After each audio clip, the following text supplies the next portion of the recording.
The name of the show is The Way to Go. My name's Alan Bendich, and I'm going to be your host. And we're lucky again to have my father, Max Bendich, as the guest. And, well, welcome to the show, Dad. Everything is okay, thank you.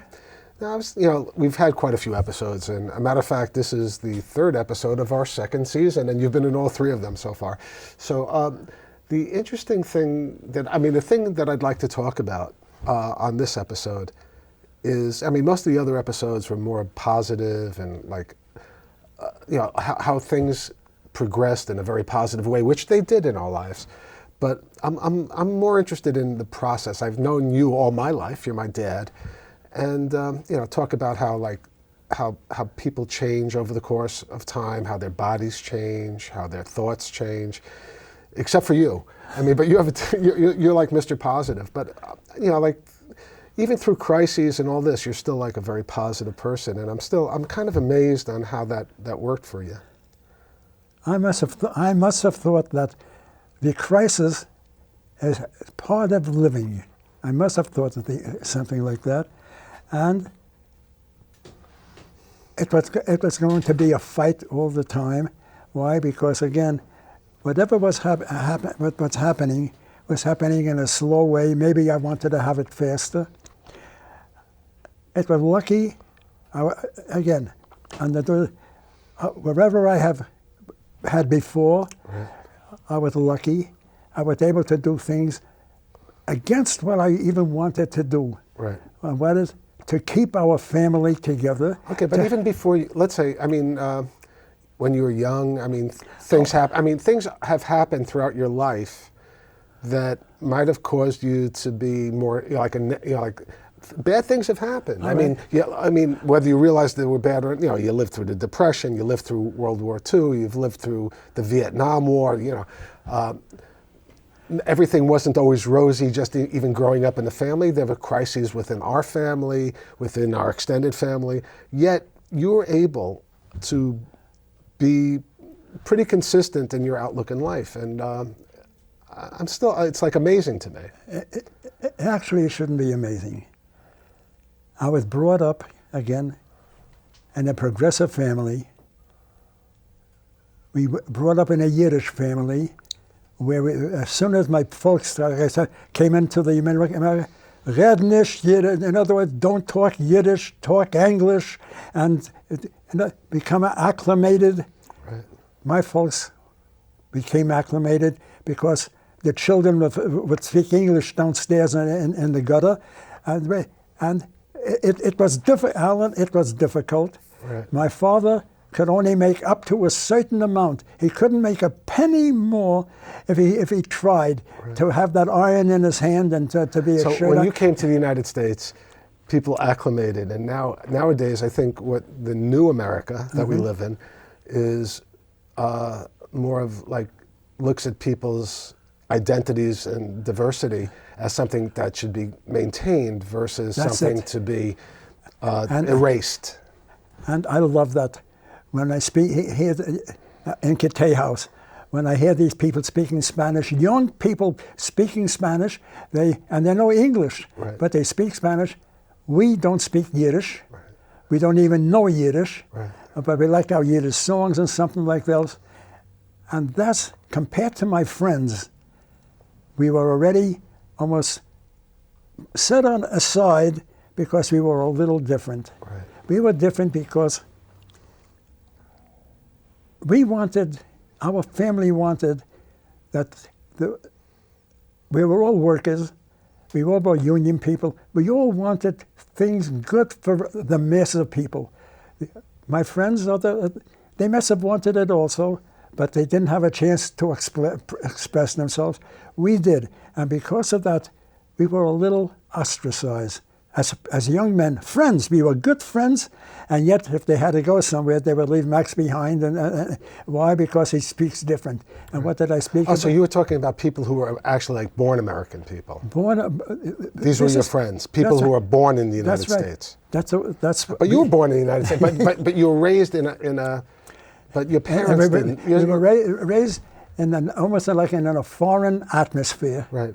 It was like a tenement area, right? It was definitely 136th was a tenement, 135th, all those houses was, and not only for Jews, as I said in the beginning, Jews in the beginning of the street, and Irish and the Polish, and we were all integrated by ourselves, by speaking English in the street, playing games. Right.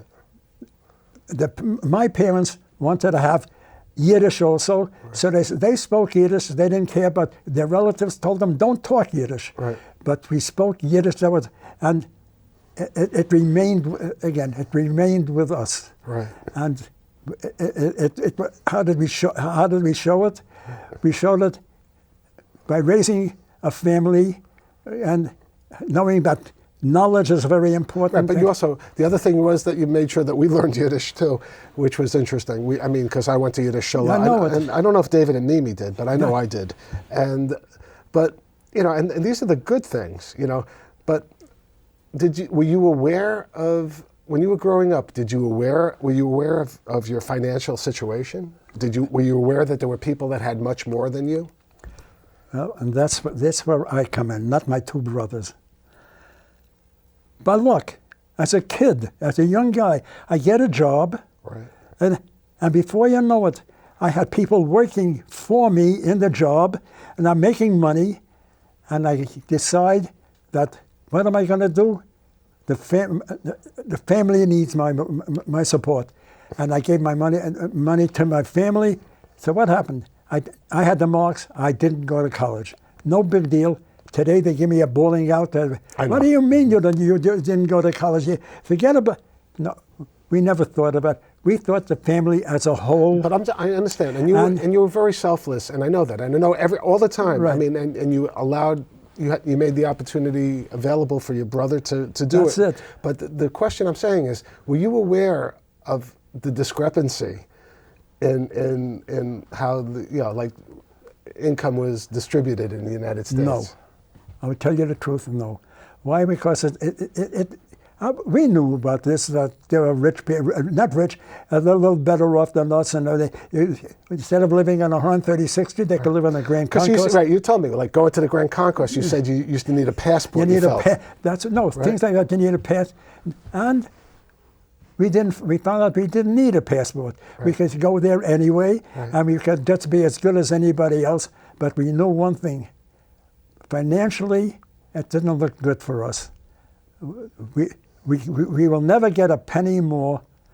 That's what I thought. Here I'm making a lot of money, almost as much as Pop, as 80, and I was satisfied. I was satisfied. I don't care about anything else. So, Dad, why do you think? I mean, because I'll put it this way: my father-in-law. Yes. Norman Liss. When I was working for Sony and I was making a certain amount of money, he would always say, and I would talk about, like, I was concerned that I'd never really make it. He would say, no, just write down all the things you do in life, on your job, and and after you do like 2 or 3 pages of all the activities that you're doing, realize that there's a future ahead, that why do you think your vision was like stunted in terms of where you think you could have gone? Like, why didn't you know you could make money? Because no one told me to. You didn't have Norman Liss. Yeah, no, I didn't have. I was the oldest, right? And maybe that is the reason why Aaron was able to go to college. Right. I would be telling him. Who's Aaron again? What? Who's Aaron? Aaron is my brother, who was a twin of another brother, right. Joe and Aaron, right. But he was able to go to college. Right. I had put the money there. It didn't even occur to me. It was giving it to Mom. Right. But you never thought, like, oh my God, I can't believe I'm not going to go to college. I never thought. He's going to go to. There was no. You didn't feel sibling rivalry towards your brother. Never. And it didn't even occur to me. Alan believed. Never. I believe you did. I know who you are, but I'm just saying this for the audience. It's almost impossible from what you hear about these things. Why? Because we lived in an atmosphere, maybe that's what it was, on 136th Street, where the maximum was up to here. Almost everybody lived, and we never thought that you could get ahead. And that is the thing, I think. Did you know no one encouraged me? Or what? something? There was a guy, Edwin Shagroff, or something like this, that was one of Aaron's. I mean, if you look online, he knew Aaron and he knew Joe, and he became a scientist too, and he wrote about Aaron, and he talks about the life. He doesn't talk about you because you were 2 years older, but it was just like how amazing that someone could be, like Aaron was plucked out of those tenements and became like such a nationally renowned scientist. I mean, now again, our parents taught us wonderful. Everything was good, but we couldn't help ourselves anymore. You were stuck in this situation. We were. That's it, Alan. We were stuck. I don't know if I was stuck. I knew I was stuck. And you accepted it? I accepted. It's okay. Yes, but I'm just saying, listen, you accepted it. I accepted it.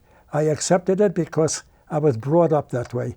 Not in other words, the family unit. Now, Daddy, I'll ask you the question. Do you think the fact that you accepted it was a bad thing? In other words, never. I mean, that you were, again, I know you'd never say it because you'd never say anything against the family, but the idea that you accepted your position in life rather than we're going to reach for the stars. I never thought about reaching for the stars. I don't know why. But meanwhile, you wound up getting the stars later on in life. But the interesting thing is that, so is that a failure? Is that a failure, do you think? No. Not of you. No way. But I'm saying, in other words, why didn't you, and again, I know you get upset about anyone talking about it, but why didn't Bubby and Zadie, why didn't they, I mean, maybe because they knew that they were stuck. And everyone was stuck. Everyone was stuck, but we lived to the top of our capacity. Absolutely. I mean, you took violin lessons, right? I took violin, and Aaron took violin, and Joe took drums, and we did, and not only that, we also took Hebrew lessons, right. And we took Yiddish lessons, right. And where did we get the money?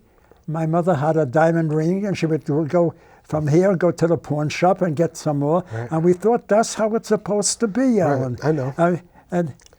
And even thinking that way, we were succeeding. Right. We were succeeding, maybe not as fast, and it could have been a snail's pace. Right. We would go, and we'd get stuck. All of a sudden, we'd realize we have to have more or something else. But again, and we had no one to show us how better it could be. But again, you weren't alone, meaning it wasn't just Zadie and Bubby and you, Aaron and Joe. I mean, there were other relatives that came from Russia to the United States. And like we had Jaime who came in much later. Right. But I mean, some of the people came in. Were you guys together? Or I mean, I'm a little bit confused about how like the diaspora of the Bendich family happened. I mean, what happened there in terms of like other relatives came from Russia? What happened to them? I don't know. But Sarah, I mean, you know some of them. You know some of the people came to, I mean, you do know. Oh, I'm sorry. So my uncle, my aunt, right. My father's sister, right. She went to a place called Ellenville, New York. Right. Why? There's a possibility because of her husband. Maybe her husband was from a different family, right. Who had different hopes and something else, right. And took her up there. But and they opened up a big laundry and all that stuff. They had a wonderful laundry. But the question is, why didn't they help out? I mean, what was never. Helping out, I mean financially. Not financially, but even like getting a job or something. I mean, that's the thing. If everyone was such a close family, why didn't people help each other out? I'm not talking about giving up money. I'm talking about working together. I don't think we even thought about that because myself, I found a job. No, I know. You took care of yourself. You've always been independent. You never took a dime from anybody, and you gave money to other people, meaning your parents and your right. children. Bottom line, I know that. That's my. And you're an independent person. But I'm talking about when they came from Russia to the United States. Why didn't they? No, they must have. Wait, they must have banded together. When my parents came there, I think I told you, this man from Ellenville, they had extra rooms, and he took us in. Right. And little by little from there, we went up to the Bronx. Right. But it was a rough deal, and for many people, it didn't happen. They couldn't. I don't know why. It succeeded because my father wanted it this way, and he instilled in me. I know. I don't know if he instilled it in Aaron and Joe, but he instilled in me the type of life. And he also needed you too. I mean, the family needed you to be the person that you were. I mean, there was no other person. There was no other Alan. You were stuck. How would you describe it then? I would say you were stuck, but also you accepted the responsibility. That's it. Without question, and it was the right thing to do. And as a kid, right? Remember, As a young fellow, right. And I was happy about it. Later on, only to find out again when I got married, I didn't have a nickel, right? Because I wasn't able. But that changed after World War II. But that's a separate issue. I don't want to talk yet about World War II. We've already talked 12 times about it. No, really. No, right. But here and how I ever got married, I really don't know. Right. Compared, they went to the yeshiva bucher. I'm positive they were the most religious family. Absolutely. And yet they liked me. Well, because one thing you do have, even though you didn't go to college, is you're an intelligent person, and you could see that. I'm not patting myself on the back, but your offspring, you have great grandchildren who are intelligent. You know what I mean? So I mean, the whole way, it's been good. It went, and that's it. You say, certain bad things could happen. Right. As far as I know, yeah. In the beginning, there was no such thing as bad things. Right. We were going. But if you look back, though, looking back, obviously, because you're still here, and you always talk about how luck is an important part, whether it's bad luck or good luck, because you're still here. It doesn't matter. Luck. It doesn't matter because you survived bad luck, or good luck is good. So either way you look at it, luck is good. I even told you that before. Right. There are two types of luck: good luck and bad luck, and both of them are good. And they're both your friend. That's right. Because you're still here. And I learned from my bad. And I didn't have too many bad, but still, they were so important, those bad things. Absolutely. And again, why? Because again, I was brought up that way. So, Dad, even now, when I think about it, here I'm in Cathay House and everything else, I have those same thoughts, and differently. I mean, a different life and all that. But to me, the whole thing that I'm struggling with is, like you do everything for your family, you hope for the best. Things happen, Right. Things happen, and they're outside of your control, know. And then yet, to keep yourself still on the straight and narrow and not freaking out and, not going crazy, that's what you've maintained. You've been able to keep yourself together when the stuff happened with a capital SH. I almost said it. But when things happen, how do you keep yourself together? Here. How about something like this? Joe decides all of a sudden. Who's Joe? Joe is my brother, right. whose twin brother is Aaron. Right. Okay. Right. Joe decides he wants to go. There was a World Fair as a kid. Right. He had said. Was it in Chicago or? In Chicago. Right. I'm going to Chicago. He thought, maybe. How old was he? In his teens? A little teenager, maybe a teenager. Right. Because I went after him. Right. And he went to Chicago. Right. A devastating thing for my parents. Absolutely. Devastating. Maybe we'll never see him again. No, but he got a job from us right away, and they sent me after him. And then you got a job. And and then I got a job, right. And the atmosphere was a little better.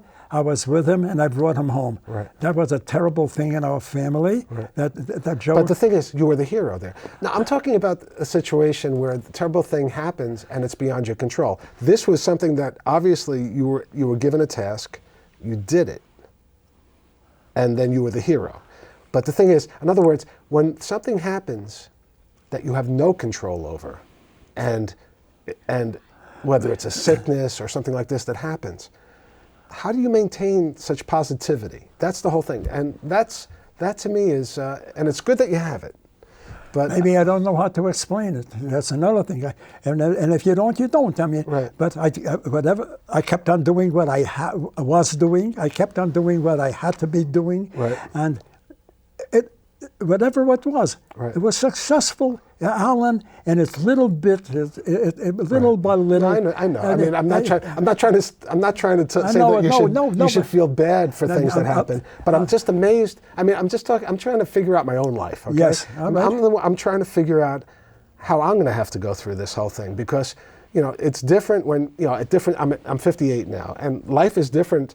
I was a little kid. I was your little kid. I was the youngest of your 3 children, right? And then, you know, I became a teenager, and then in my 20s, et cetera, et cetera, et cetera. And life changes. You change physically. You change to a certain extent mentally, because, you know, your brain changes, because just the chemistry of your brain changes. Alan, again, look, I'm only going to say a few things about that, and that's it. Right. Something we never expected in our lives. The end of World War II, right. And that happened to me in whatever, right. in previous, in Berlin. Right. And when I came back from World War II, maybe we should start maybe from that time on. It was a life that I never, Alan, couldn't even dream about it. Right. I had my own house, I had my own car, I had a truck, I had a business. But the other thing is, one thing happened for you that didn't happen to a lot of people. You came back. Alan, I came back. How many people didn't? So, I mean, like, I'll put it this way, and now that's not the way it is now for veterans, but when you came back, it was different for veterans than when veterans come back. I mean, you know, it's a different world now. We got a break at that time. That's what I'm saying. Alan, they gave the veterans at that time everything they wanted, a good break. Right. You know, nowadays when they come back from Vietnam, when they come back, nah. I know the suicide rate for veterans right now is so high. I mean, it's unbelievable. I mean, their lives are ruined. And they even, I think you might know the name of it, right. Where the birth rate, as soon as we came up, right. But no, so right. 30 or 40, what was the it called? Baby boomers. The baby boomers. Right. The baby boomers, Alan, believe me, that was the first thing in our minds. Right, to make a family. To get married. I was married, Alan. Why? I was 26 years old. Right. That's when I went into the army. These guys at 16, 15, and then right. when they came out, they were about 23 or 24 right. and everything. And they had to find a girl, and they found it, and, right. they made a family. And I didn't have to do that. Already I had my family. Yeah, but the other thing is, I mean, the flip side of that coin is that when you got married, you went overseas for years. So it was like, how did mommy, why did mommy stay? Alan, she didn't.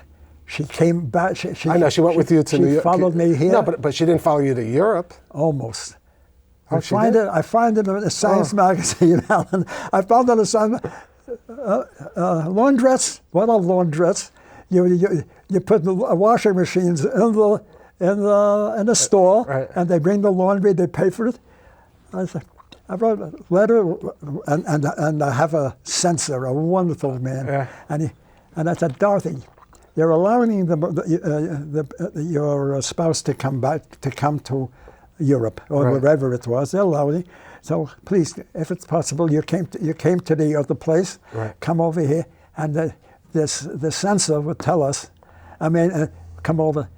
No kidding. Do you think your wife is going to come over? Maybe I should do it myself. You know, Alan. We were trying our best to find out what kind of a future. No matter how hard I try to find out the struggles of life, you turn it around to be so positive. It's just I don't know what to do with you, Dad. I just don't know what to do with you. Again. Yeah. Where I got it from, I don't know. I must have gotten it from you, from the other children. No, seriously. You had it before us, Pop. All right. I had it before, and I didn't lose it. I mean, right. That's it. That's it. I didn't lose it. And the question is, and again, I mean, I'm not finished. Even though we're almost finished with this episode, I still don't understand it, and it's great, but partially it's like infuriating. Why are you so happy? I mean, why? I mean, I know why, because you have an unbelievable family and you live for the family. I mean, ultimately that's it, and you have a good life. I mean, you still have an interest for the ladies. You have an interest in life. Again, you asked me why. Again, you should know. The minute Mom died, right. The minute Mom died, I turned around and I said, "We all died." Right. And a second later, it's a new life. Right. And Alan, when I speak to these people, You're the only one who speaks that way. The tragedy, I said, it's over, please. And I actually plead with them, please, it's over. You never forget the wife or the husband, but it's a new life. And then, well, look, I told you when I found a woman to go with her again, and I found another woman, and now there might be some other women. And I spoke to David, my son, David, the doctor, and I said, David, I feel like a kid. And he's looking at me, Pop, you are a kid. No, you're definitely living a third, fourth, or fifth childhood, whatever it is. I mean, you've had opportunities, but I think you're even enjoying it more now than ever. It's a different kind of enjoyment. Alan, it's right, 100% right. It's a faster enjoyment. Right.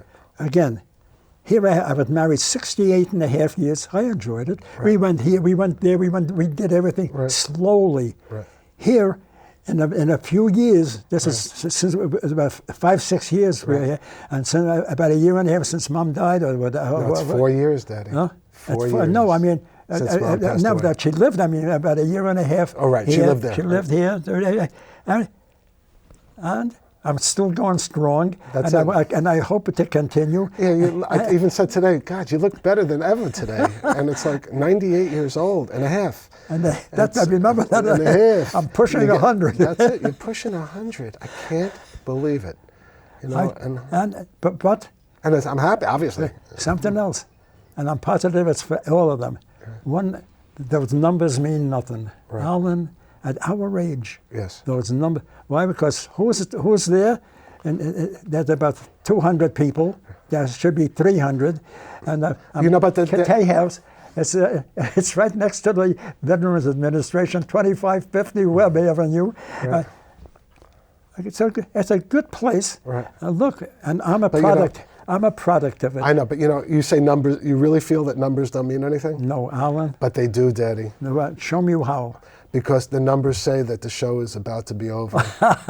So sometimes, Daddy, sometimes numbers mean something. But I wanted to twist this show into a different direction, but you wouldn't let me. All right. Maybe the next show we do, well, I'll twist it because I'm not satisfied yet.